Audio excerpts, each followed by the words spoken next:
guys, welcome back to another episode of the Trading Coach Podcast. As always, I'm your host, Akil Stokes. If you're brand new, I'm a Forex trader, a trading coach. I'm also one of the co-founders over at Tier1Trading.com. And this is a podcast that I put out 3 times a week, hopefully giving you some motivation, some empowerment, and some inspiration on your path to becoming a consistently profitable trader, an entrepreneur, or just in general, a better person at life. In today's episode, I want to share with you one of our accountability sessions. These are awesome sessions that we do on our platform every Friday, where we have a little sit down with the traders that are on our platform. They tell us a little bit about themselves, a little bit about their journey and what they're working on. And it's such a powerful session because not only does it introduce the traders to each other on more of a personal level, right, with everything kind of online and just seeing a name in a chat. It's good to kind of get to know about the trader behind the scenes, but it also allows us to hold each other accountable, whether it's the trader being interviewed where they know that, hey, I kind of committed to doing this at this time, so I have to do it. And really it opens up the door to the other traders in our community to approach that trader and say, hey, how's this going? Hey, can you help me with this? Or, hey, have you done that yet? It's just phenomenal in all aspects, and I love it. In today's episode, we're going to talk to a trader who mentioned something very interesting. He's at the point where he's hit a flat spot in his education. And I know that sounds negative at first, and it's actually kind of normal where we all kind of plateau in all aspects of life, where we kind of get stuck for a little bit before gaining momentum and taking it to the next level. Specifically in trading, he's hit this flat spot because he is now at the back testing stage, right? So back testing stage comes after, you learn, you do strategy development, and then you have to back test that strategy to make sure it works and kind of tweak it to get it to fit the right way. And back testing is a very intense stage of trading. And what he's noticed is that all of his energy has gone into the back testing and it's gone away from the learning because he's not really at the point where he needs to learn anymore during this phase. It's just kind of weird for him since he's kind of a learnaholic. So he talks a little bit about dealing with that. He also talks about dealing with data and kind of over collecting data and some of the benefits of that. So really cool episode for anyone trying to just figure out the journey and what the path looks like to becoming a consistently profitable trader. Excellent episode for anyone that has also felt stuck or has asked himself the question, am I collecting enough data? Am I collecting too much data? What should I be doing?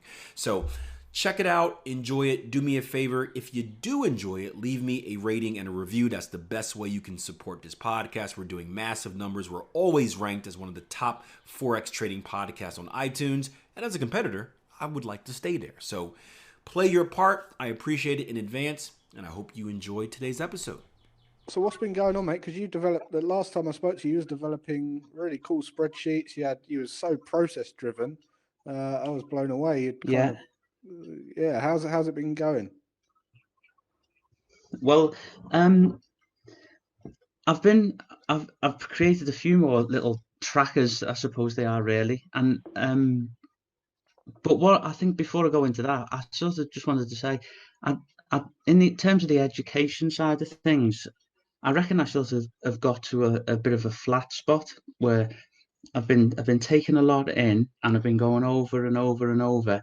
And then once I started actually doing the back testing, the focus switches, doesn't it? You're sort of less taking everything in and just dealing with what you know and focusing on the back testing. So when I feel like I'm missing out on the education bit, but then I'm trying to make sure that I'm not getting distracted from the back testing phase that I should be in, So in that back testing phase, because I've picked the daily chore, because again, like that just seems to fit in with the pattern of me lifestyle and that at the moment. And luckily for me, Sydney opens at 7:30 a.m. my time, so I can have a look then. And then I think I said when I get home from like the job, it's 6:30 in the evenings when London opens. So the time sort of works okay for the daily side of things. I'll work in a 4-hour thing, like a pattern. I think is going to be my next one of the advanced patterns after that. Cool. You just moved to Sydney, hadn't you, when we last spoke? And you well, I'm in Adelaide, Right. but yeah, Sydney, yeah, just that's yeah, I'm in Adelaide, but yeah, I emigrated in November, Yeah, that's right. so Yeah. yeah. But I've settled into the routine. I've got a great routine now, and that's reflected in the trading plan. And it's time slots from when I get up in the morning, exactly what I do. I think I picked it up on one of Akil's things. He says where from this time he'll have his breakfast or whatever. Then he says he checks in on, his social media and all that kind of thing. So that's regimented. So I get up at like 5 a.m. and then by the time I leave the house to go to the job at 7:30, I've done an hour's study on my tier one stuff, and at the moment that hour's study's now become an hour back testing. Yeah, right. Um, Cool. and then when I get home in the evening, I've got my slots. I picked up from you about how you've got a chart with all kinds of different hours of the day and who's doing what with each other in the family, and all the family time that you spend. And everyone knows that when I come into my little office that I'm doing my back testing, and outside of those, like that time in the evening, they can do what they like with me. Yeah. So yeah, trying to keep a routine. So I reckon I've got the routine pretty nailed, which Excellent. is So good. are you still working or not? Oh yeah, yeah. So because I get involved in tenders, because I work in construction and get involved in tenders, so there's still opportunities and government opportunities coming in the Yeah, of door. course. So I can do that like quite remotely. Um, I do have to go to the odd site visit, but even that's all scaled back. But yeah, so I'm still working, but I've got a big office set up at home now as well, so I only go out when I need to. And Cool. that's got its own challenges, hasn't it? Spending so much time with the family, but again, that's everyone's dealing with that. Yeah, right. I was saying the other day, a lot of people used to tell me that they're going into trading so they could work from home and spend more time with the family. Now I think their minds are changing. So, I can see that, yeah, definitely. Um, yeah, so, so yeah, just on what I've been going through the back testing then on the pairs, and Akil's been in the Daily Chore group, and there's a few other guys have been chatting with Prasant in there as well. It's a good little group, that Daily Chore one, and yeah, as I've been going through, I've got through a couple of pairs now, and now I've got this sheet that helps me. I'm just clicking on it so I can see it. It helps me track what I'm actually doing. So yeah, because I use a paper notebook every day just to stay on track of everything that I want to do, yeah. So um, do I. it just helps, easier writing and scribbling. I like that part of it. So for each pair, I'll write the date when I started back testing it, and then I'll write the date when I finish back testing it. And because I generally break things into hour slots, and I write down in the book, I know exactly how many hours I've taken over that date period Sure. on each pair. Yeah. Yeah. Yep. And then so what I can see from that then is I can see how long in calendar time it's taken me to test a pair, as well as how many hours. Right. Now I don't quite know exactly what I'm going to do with that, but I want to see improvement in it. You see, I want to Yep. see that I can test the pair over a shorter time period and in less hours. So I want to be Yeah. able to sort of track how that goes. Um, Amazing. then then Tony helped me out, Tony C in the group, when I was asking about what I should how I should sort of refine the back test, and he pointed out, about public holidays, and doesn't really apply so much on a daily chore, but on the lower time frames, what time of day, so you wouldn't be trading at 3 o'clock in the morning, or you wouldn't be placing trades at that time. So I've been through and I've checked since 2000 all of the public holiday dates in the US and the UK, and I've tabulated them, and so I've then just gone through and started not deleting them from me, my back testing sheets, but just taking the data out of them, so they still exist in there, but I can identify that that was a trade. So I've got a comparison before and after the public holidays were removed. Right. Again, I don't know what that will tell me in terms of how much of an effect it'll make on the overall results, but I know how many trades I was taking, and then now because I've taken away the public holidays, I know how many I actually would have taken. Is that making sense? Yeah, you got something to compare it to. It's just some metrics that Yeah, you're. Yeah, yeah, of yeah. course, of course. And then what I did do, because I've been through.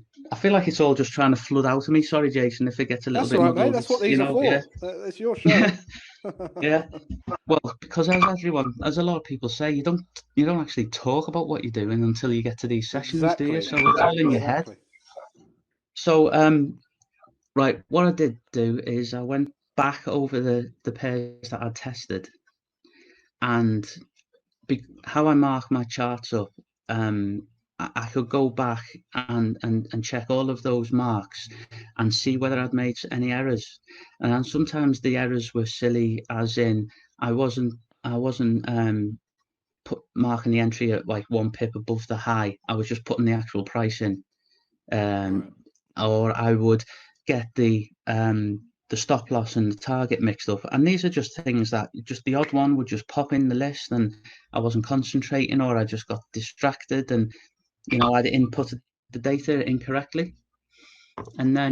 then basically I've categorized them as being either influential errors, where I completely missed the point on, and I'd put in a wild number that for some reason I just got distracted on, or non-influential errors where maybe one, I was out by a pip or two on the entry Yeah. or the Right. stop loss, and then so I go back and rectify them, and then I look at how that affected the win loss and the scratch results, Yeah. and so for each pair I've got like 3 money management sheets at the moment because I want to sort of see. I want to see the first one, the refined one, and then the next one that's refined, and then when I get to that one, then I put it into the master money management sheet. Yeah. Right. Cool. That's great. I mean, I geek out over that kind of stuff, and you can Yeah, never I don't know collect whether. enough data. Well, yeah, that's it. And in my mind, it all makes sense, Yeah. and I can see the reasons why I'm doing it. Now, Yeah. whether or not I'll get to the end of the exercise and think, look, I've just been through 10 pairs, and all of this checking and double checking has made like a really small percentage of difference. Maybe I Yeah. can live without having to go to that level, but at least I'll know then. Yeah. Exactly. It won't be what if, will it? That won't be niggling you anymore. Exactly, Yeah. Yeah. exactly. Um, if anyone's familiar with this is the kind of detail that Ray Dalio goes into. This is the type of character that Ray Dalio from who wrote a great book called Principles. It's like my Bible, and It's on the he's shelf. he's absolutely obsessed with data. Like he doesn't care if he Yeah. spends a year collating data just to data for metrics' sake, because it's all about improvement. And I don't And think then that's a yeah, it's bad just way to it's be. just that yeah, you, you know then, don't you? You just know. Yeah. You know whether you can use it, discard it, but it doesn't, as you say, it doesn't then play on your mind thinking, well, maybe I should have tried Yeah. tried to figure something else out. Yeah. Totally get it, Um, mate. So, is there anything you're kind of struggling with, or I mean, it sounds like you're well switched on with it all. So, I'll tell you what, I did struggle with that sort of not learning and just doing transition that I mentioned. yeah, Because I've got I had the learning program all broken down into like 28 days. After every 28 days, I'd stop for a week. I'd then review all of my notes, and in the book, I'd go back to the previous sessions, and I'd right, see what notes I'd made, which were important to me at the time, and maybe I hadn't followed up on. So I'd do a big mopping up exercise every 28 days. And now on the back testing, it's all just seeming to just all merge into one. big, continuous, never-ending. So I've got to figure out a way of how to break that down. And pair by pair is like the obvious way to break it down, but Yeah. yeah, I don't think I've quite settled into. I know what you mean. You've almost got to step back and structure little goals, because otherwise it's just some one big monster, isn't it? That you're like, it's like a snowball, exactly. rolling down a Well, mountain. Yeah. I reckon I'm doing all right. Um, so one thing I wanted to say, there's a few people, and Luke was talking about going over the courses and the modules, and when you go over them again, it's not that when you see the information, it's not that you're seeing anything that's new. It's the same content.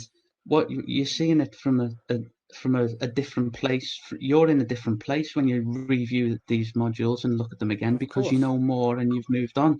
So even though you think you've been through the modules, um, even just watching them again, don't be arrogant about. It's what I've found. Don't be arrogant about. I've done it a few times now. I know what I'm talking about, because I'll watch it again and I'll think, oh, there's another piece. You'll But I always wasn't get tuned more. into it. Always get more. Yeah, you always Yeah. do. Yeah, Because you're constantly raising your consciousness and awareness. So when absolutely. you go and watch something that you watched a while back, you're going to see things in it that now your brain is looking out for, and it's ignoring all the Definitely. stuff you already know. So like, we watched a film the other day, and my wife said, I've never noticed them say that before, and it's like a film she'd watched tons of times years ago. And because her awareness has been raised, and now she realizes, oh, look, it pops out. It's something that's significant now. And It just shows the change in you, I think, really. It yeah, shows you. yeah, Yeah. totally. Excellent. That's some great advice as well. And I know we always harp on about it anyway, but please listen. If you're listening to this, please listen to that, because you don't want to get down the road and then have a hurdle that you've missed just because your brain has kind of assumed something or filled in the gaps early Yeah. on. Just go back and do a refresher. It'll pay you dividends. Yeah. All right, mate. Well, listen, it's been awesome talking to you again. It'd be great to I catch just up want to again. drop in Go on. just a couple of things that I'm going to do. Right, I had tried to get a meet up with some of the Australian guys, and obviously that's Yep. all sort of gone to the wayside. Um, If you find a but way of I'm meeting up without getting arrested, let us know. Yeah, I know. But what I have done is I've got Zoom set up now. I tried to have a little catch up with Sat Beer, but that didn't work for one reason or another. But I'm struggling to get the other guys to get in touch with me, so I'm going to email you if that's all right, and just ask how you might be able to help Yep. me reach out to the rest of them. Yeah. Fine. Yeah, we'll do that. We'll do that. Okay. Yep, for I'll sure. do it. Yeah. All right. And just to close, what Roman said about the rules, that really yeah resonated with me, because I've written a trading plan and you assume that the rules are right. I need to get someone to look, and so by the time we talk again, I will have sent out my rules of engagement and just got some feedback from some of the other traders. I just wanted to put that in there. Excellent.